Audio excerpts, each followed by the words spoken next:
Hey bestie, I have a really exciting video for you. I am gonna be doing my August and September wrap up. It is time. I'm not disappointed. I kind of wish I read more. I am happy with what I have so far. The only thing is that I'm currently filming this on the 29th of September. Now, I don't know if I'm gonna read any more tonight and tomorrow, but if I do, I'll add that on after. So for now, I'm just gonna tell you my wrap up at the moment. So we're gonna start with August, obviously. My boyfriend picked out so many books of for my TBR, and he also picked out comics. When I tell you, I did not read any novels at all. I couldn't. I picked up a few, just couldn't do it. But I did read comics. I read 23 comics. So the first one I read is Catwoman East End Volume 2, and it's called No Easy Way Down. It's part of my omnibus that I have. And so far, I gave that a 5 out of 5. I absolutely love the story.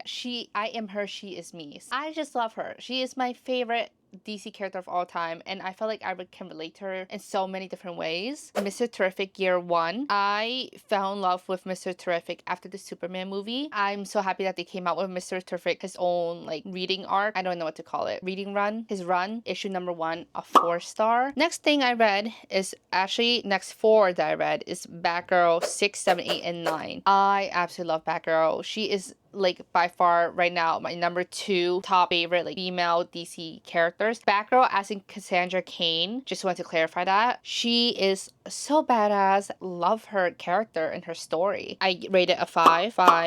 Yep, so Batgirl 6, 7, 8, and 9, I gave it a 5 out of 5. The next ones I read was Batman Dark Patterns 5, 6, 7, 8. Batman Dark Patterns is so good. If you guys have not read it yet, you guys should go read it. Honestly, everything I tell you guys right now, you guys should definitely go read. If you guys are getting into comics or just love reading comics, these are all DC comics. Batman Dark Patterns is just so different though. It's obviously dark, pretty graphic and gruesome. There's more of a psychological aspect to it. Yes, Batman itself already does have a psychological aspect, but like this one just has some more. It's more like psychological thriller.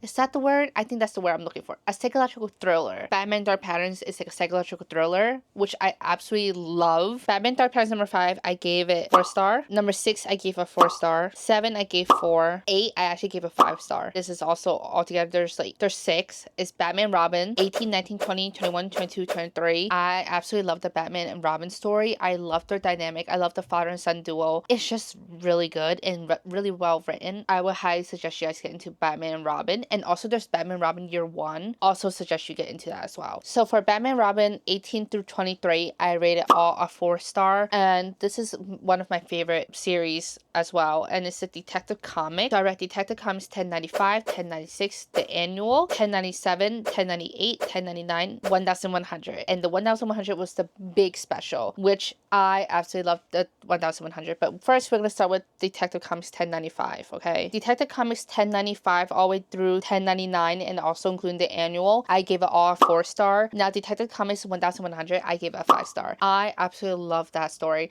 There is multiple stories in one, which I absolutely love because I think there's 4 or 5 stories, but there's 2 of the stories that I absolutely love from that comic itself. It was just so different and unique, and I loved it. I love it. It was so fun. The art itself was really nice too. Those are all I read for August. Now we're moving on to September, and yet again, I couldn't pick up a single novel, but I did read one. I read a arc that I had to read. So first, I read Catwoman 77, 78, and 79. Now, I'm gonna be honest, I absolutely love Catwoman. I love the story, but I felt like it itself was dragged on a little bit too long, where I thought like it should have stopped there and it didn't really need to continue anymore. Like if it ended there, it would have been great. That I just wish it was just cut a little bit shorter. But besides that, I gave 77, 78, I believe 4 stars. And I think Catwoman 80 is actually a new run. I might be wrong. I have to double check with my boyfriend with this. 79. I actually gave it a 5-star. Batman Robin 24 and 25. Batman Robin 24, I gave it a 3-star. It wasn't really my favorite out of all the Batman Robins I've read last month and this month. Batman Robin 25, I just gave it a 4-star. Batgirl number 10, and I gave this a 4-star. Then we have Batman Dark Patterns 9 and 10, which Batman Dark Patterns I gave 9 and 10, I gave it a 4-star, both of them. Next one I read was Immortal Legend Batman number 1. This was such a fun read. I absolutely loved it. It was like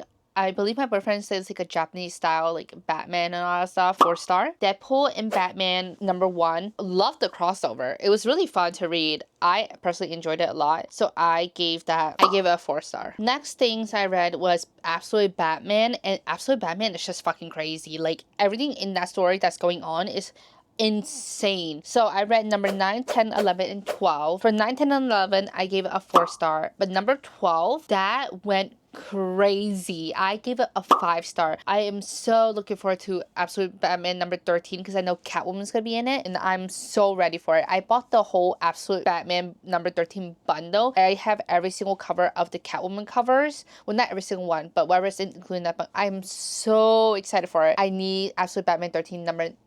What? I need Absolute 13... What? 10 years later. I need Absolute Batman number 13 now. Did I tell you what I rated? I rated a 12-star.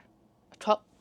I rated a 5-star. Last comic that I read was Detective Comics 1101. That was also so good. Detective Comics 1101, I gave it a 5-star. I love where the story is going and I'm living for it. I need more. And the last book I read so far, this is the only novel I read this month. It is an art read that I had, which is already released, by the way. So if you guys haven't checked this out yet, go check out. I'm going to tell you the name right now. It's called Waking the Echoes of Fate. Oh my god, this book was so good. It had like 200-ish to 300 pages. Very easy, fast read. Not a slow burn at all. It's very fast paced, but very well written. Because you know, with some things when they're very fast paced, it kind of gets all over the place, or like you don't know what's going on, you're lost, you're confused. Now, this is where you're never left confused. Now, mind you, I get confused very easily. Okay, I also get very confused with fantasy books most of the time because fantasy books are usually very descriptive. But there's some fantasy books that I've read that aren't too descriptive to where I kind of struggle because I have aphantasia, so I cannot imagine things. I cannot picture things in my head. So I struggle with that. But when I tell you this book was fast-paced but very descriptive to where I literally didn't struggle to imagine anything. Well, I can imagine. You know what I mean? Like, I didn't struggle and like I understood everything and I wish there was more. And there is more. There's a book 2 coming out. Don't know when, but I need it now. The genre is a dark mythic romantasy. What I learned is there's a difference between romantasy and romance fantasy. Romantasy, apparently the lovers will make it out to the end. They will still be together no matter what happens. And then a romance fantasy is where like it's just romance in a fantasy world where it's not like highly focused on that, if that makes sense. Correct me if I'm wrong, but that's what I've heard and I don't know if it's true or not. And the tropes, there are a bunch of tropes actually. There is the Norse mythology reimagined, which I've never read anything like that before. This is the first time I ever read a Norse mythology and it was so good. I was not confused at all, and I personally am not a big fan of mythology books. This itself made me like it. I think this was also very descriptive and she made sure that people were not confused, explained a lot about the mythology throughout the book, so I really like that. Next thing is Found Family. I'm just really happy about the characters and how they got together. I'll talk more about that. And then He Falls First, which we all always love. We love it when he falls first, okay? Touch Her and Die, we love that too. Animal Companion, of course. We love animals in books, okay? Arranged Marriage, which this I absolutely loved. And Cursed Fate and Chosen One. The spice level in this book isn't too bad. I give it a 2 out of 5. Honestly, if there's no spice at all, I wouldn't even care because it was that good. Honestly, going on to my God tier list right now because I just can't stop thinking about it. I absolutely love the world building. I love the characters. I love how descriptive the world building was and it made you feel so immersed into it and it felt like you were there, okay? And on top of that, I also love the characters. Not only the FMC and the MMC, I love the friends of the FMC and the MMC. Now, the FMC, her name is Thyri. I might be pronouncing it wrong, so I'm so sorry, but it's spelled Thyrvi.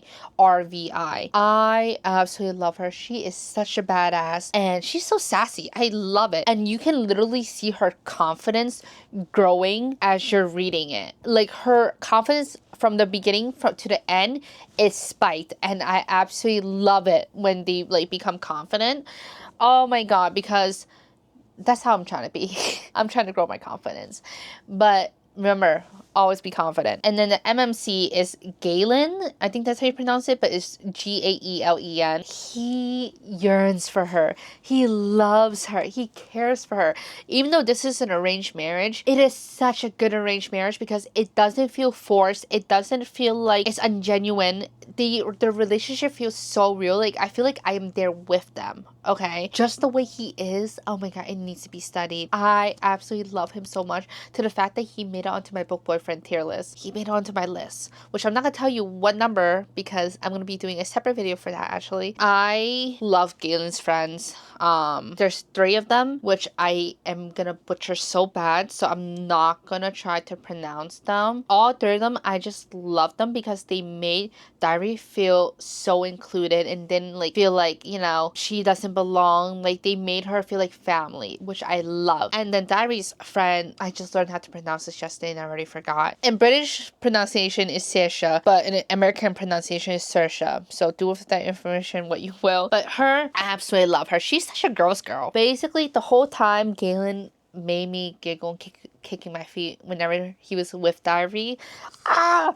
Oh my god, I love it so much. The cliffhanger, I cannot. The cliffhanger is devastating. I literally was gonna cry. I can cry just thinking about it right now. I hope and I pray it does not end like that and it does not actually become true. And I need it to not be true. So let's hope book 2. I don't want to be in a reading slump. I don't want to be devastated. I need hope.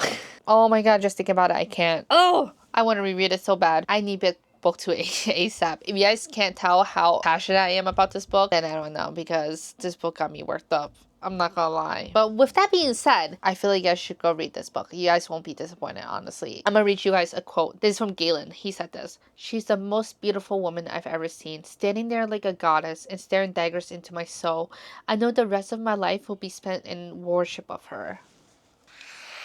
And then, oh, another one, he said, "No, because I'm selfish and I don't want to live in a world that you're not a part of."